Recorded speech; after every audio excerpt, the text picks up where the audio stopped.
She told me she was going on a girls' trip for the weekend. I didn't think much of it at first.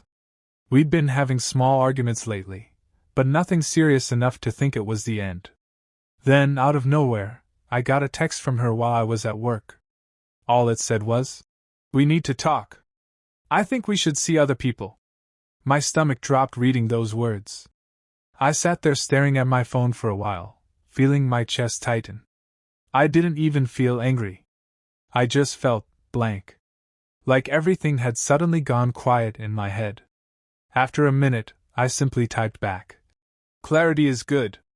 The weird part was, she didn't respond. Not a single word back. That's when something inside me snapped. I thought about how I'd spent the last 2 years supporting her through everything. Her sudden job changes, her late-night breakdowns, her random goals that she never followed through with. I thought about how many times I stayed patient, silent, letting her figure things out while I held the fort down. And this was how she ended it. Over text? During a girls' trip? I walked into our apartment later that day and looked around at all the little decorations she'd picked out. The throw pillows she always complained didn't match the couch, the photos stuck on the fridge from our weekend hikes. I felt nothing.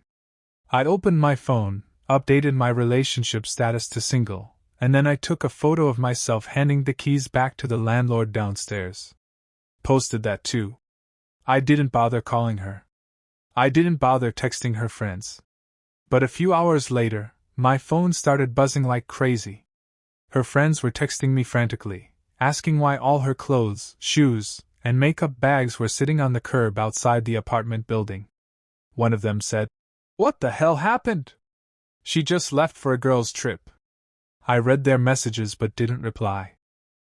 I just sat there in my car watching the sun go down, thinking about how quiet the world felt without her chaos in it. I didn't know if she'd call me, or if she'd even care. But in that moment, sitting in the fading light, I realized that for the first time in years, I felt calm. And as night fell, I wondered what she'd do when she came home and realized I was gone for good. The first time I noticed something was off between us was a few months ago. She started coming home late from work, saying she had to finish projects with her team. At first, I believed her. I always trusted her because I thought that's what love was supposed to be, believing someone even when your gut felt uneasy. She'd walk in the door around 10 at night, toss her bag on the couch, and act so tired that I didn't want to bother her with questions. I'd just heat up her dinner, sit with her while she scrolled on her phone, and listen to her half-heartedly talk about her day. Then the excuses started changing. Team dinners. Birthday drinks. Just hanging out with the girls tonight. I never said no. I never complained. But I noticed how her smile didn't reach her eyes anymore when she talked to me. I noticed how she'd turn her phone face down every time it buzzed.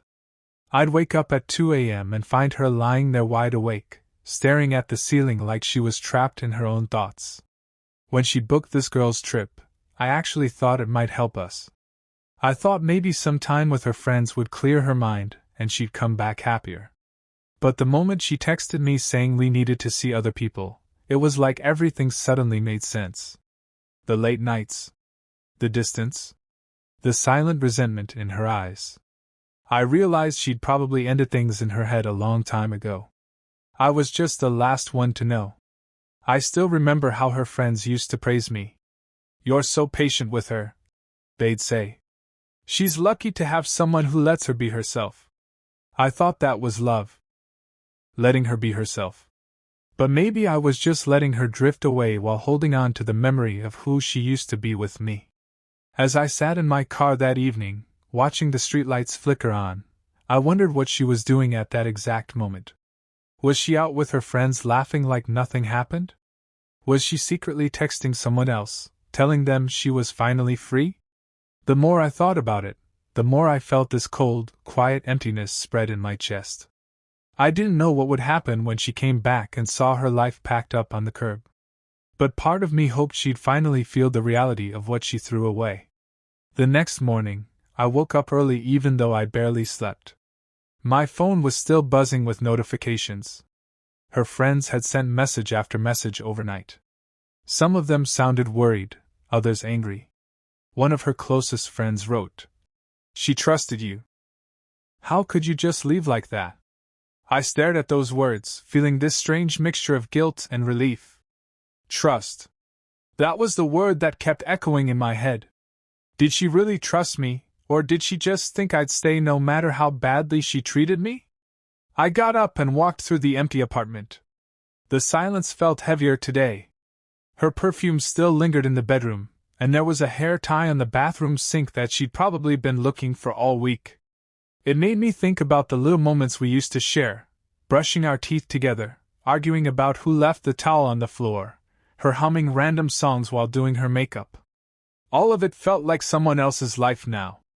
I kept thinking about the last fight we had before she left.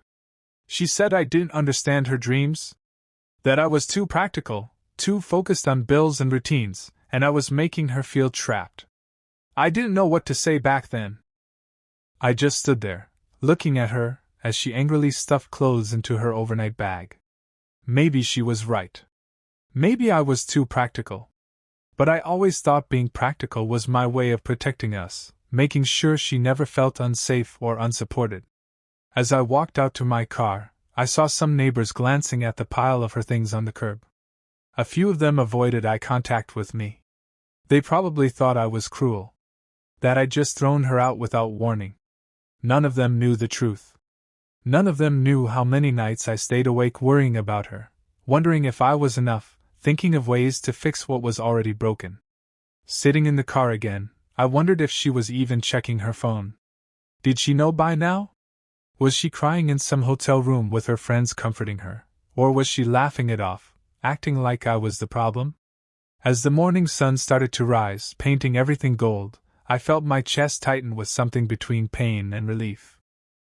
Because deep down, I knew that no matter how much she hated me for this, it was the only way I could finally let her go. I spent the rest of the morning driving around the city, trying to clear my head. Every red light felt longer than usual, every familiar street reminded me of her. I passed by the small Italian restaurant where we had our first date. I remembered how she couldn't stop laughing because she spilled tomato sauce on her white top. Back then, her laugh felt like the safest place in the world. I wondered when it stopped feeling that way. Around noon, my phone rang. It was her sister. I hesitated before answering, but curiosity won. Her voice was shaking with anger. "What did you do?" "She just called me crying. She said all her stuff is outside and the landlord told her you ended the lease." "Are you insane?" I didn't say anything. I could hear her breathing heavily on the other side. She waited for a reply, but when I stayed silent, she shouted, "You're heartless!" and hung up. I pulled into an empty parking lot and just sat there gripping the steering wheel. My chest was pounding, my hands shaking slightly. I thought about her finally coming back from her trip. How she'd get out of the taxi with her luggage, looking exhausted but excited to sleep in her own bed again, only to see all her belongings packed up on the sidewalk. I imagined her face falling, her knees going weak. Part of me felt sick thinking about it. But another part of me felt something close to satisfaction. I remembered how she used to say, "You're too calm. It feels like you don't care about anything." But the truth was, I cared too much. I cared so deeply that I let myself be invisible just so she could shine. And now, in this one moment, she'd see me clearly for the first time. Maybe she'd hate me forever. Maybe she'd tell everyone I was cruel and petty. But at least she'd remember that I existed, that I had limits, that I wasn't some quiet shadow waiting for her to choose me again. My phone buzzed again, dozens of messages lighting up the screen. Her friends, her sister, even one of her coworkers. All of them demanding answers. I didn't open any of them. I just sat there, staring at my reflection in the rearview mirror, wondering what would happen next. The sun was starting to set, and with every minute that passed, I knew she was getting closer to home. And when she finally arrived, everything between us would shatter for good. As I sat there in my car watching the sunset, my phone rang again. This time, it wasn't her sister or any of her friends. It was a number I didn't recognize. I almost ignored it, but something in me said to pick up. When I answered, A man's voice spoke on the other end. He sounded nervous, almost guilty. "Hey, is this Mia's boyfriend?" I felt my throat tighten hearing a stranger say her name like that. I didn't reply, just waited for him to continue. He let out a shaky sigh. "Look, man, I didn't know she was still with you. I thought you should know. She's been staying with me the last 2 nights. She told me she broke up with you weeks ago." For a moment, I couldn't breathe. The world around me felt like it froze.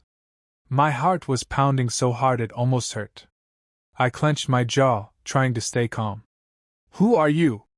I finally managed to ask. He paused, then said quietly, I'm her coworker. We've been seeing each other for a while. I thought you should know before she comes back and acts like nothing happened." I hung up without saying anything else. My hands were shaking as I placed my phone on the passenger seat. So it was true. All the late nights, all the excuses, the distance, it all made sense now. She wasn't just drifting away. She had already left me a long time ago, piece by piece, without even having the courage to say it to my face. I stared out at the darkening sky, feeling anger rise up in my chest like fire. She didn't just betray me, she made me feel crazy for doubting her. She let me think I wasn't enough, that I was the reason for her unhappiness, while she was out building another life behind my back. I imagined her coming back tomorrow, seeing her things on the curb, and probably thinking I was the bad guy. But now, everything felt different. This wasn't just about heartbreak anymore. It was about betrayal in its rawest form. I turned the key in the ignition and started driving. I didn't know where I was going, but I knew I couldn't just sit there waiting for her. My mind was racing with questions. Who else knew about them? Did her friends lie to me too? Every mile I drove felt like the anger in me was growing, turning into something darker. And in that moment, I realized this was far from over. It was only just beginning. I drove for hours that night, my thoughts circling the same questions over and over again. By the time I pulled back into the apartment complex, it was nearly dawn. The sky was a pale gray, and the streetlights flickered off one by one. As I parked, I saw her standing there on the curb. Her hair was tied up in a messy bun, and she was wearing the same gray hoodie she always traveled in. She looked tired, holding her phone to her ear as she kicked at the edge of one of her boxes. When she saw me walking toward her, she ended the call and just stared at me with wide, red eyes. "Why did you do this?" she asked, her voice shaking. For a moment, I almost felt sorry for her. Almost. But then the words of that coworker echoed in my mind, and the anger pushed everything else away. "You lied to me," I said calmly, my voice almost cold. "All those nights you said you were working late. The girls' trips. You were with him, weren't you?" She opened her mouth to speak, but no words came out.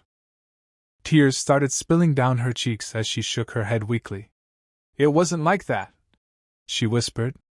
But I just laughed softly, feeling empty inside. "Don't lie to me anymore. You're free now. You can be with him without sneaking around." She reached out to touch my arm, but I stepped back. For a few seconds, we stood there in silence, her crying softly, me staring at the person I thought I'd spend my life with. Finally, she wiped her tears and said in a broken voice, "Where will you go?" I shrugged. "Anywhere but here." Just as I turned to leave, her phone buzzed again. She glanced at it, and her face went pale. Without thinking, I snatched it from her hand and saw the message on the screen. It wasn't from the coworker. It was from one of her closest friends. "He doesn't know I told you about them. Be careful. He's been following you." My chest tightened as I slowly looked up at her. Her lips trembled as she whispered, "I didn't want to hurt you. He's obsessed." I tried to end it, but he threatened me. For the first time, fear replaced my anger. Everything I thought I knew shattered in that moment. And as the sun finally rose, painting her tear-streaked face in golden light, I realized this story wasn't ending here. It was about to take a turn I never saw coming. I stood there staring at her, feeling the cold morning air bite against my skin. All this time, I thought she was the one who betrayed me, who broke everything we had without a second thought. But now, looking at her shaking hands and tear-streaked face, I realized there was so much I didn't know. She clutched her phone to her chest, sobbing quietly. I never wanted to leave you. I was just scared. He started showing up at my work. He'd wait outside my apartment building. I didn't know what to do. I thought if I pretended to like him, he'd stop being so angry. I felt my chest tighten with guilt and confusion. I'd been so wrapped up in my own anger that I never once thought to ask her what was really going on. I knelt down in front of her boxes and took a deep breath. "Why didn't you tell me?" I asked softly.